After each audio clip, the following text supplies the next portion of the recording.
Hello, baby. Good morning. Aaral ikaw? Okay. English. Okay. Oh, let's start with the animals. Anong English ng aso? Dog. Oh. Anong English ng pusa?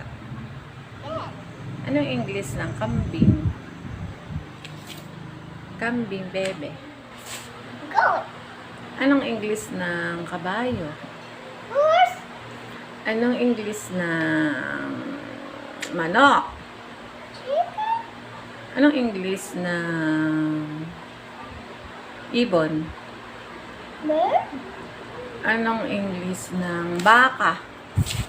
Cow. Anong English ng kalabaw? Carabao. Okay. Anong English ng elepante? Elephant. Anong English ng leon? Lion. Anong English ng tigre?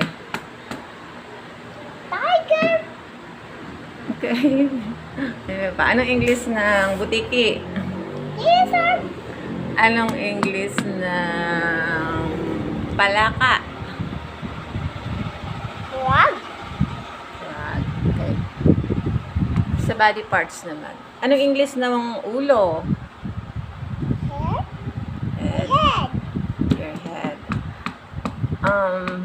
Buhok. Hair. Mata. Eyes. Ilong. Nose. Tenga. Ears.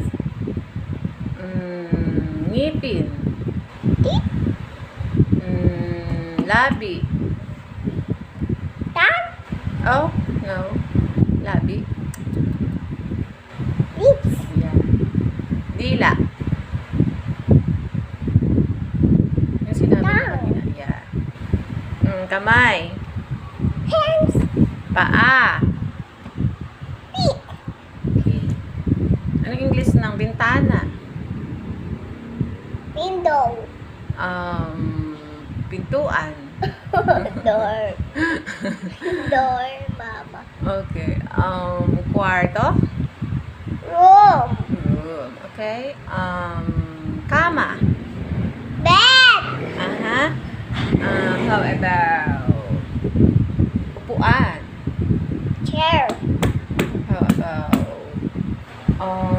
lamesa? Lamesa?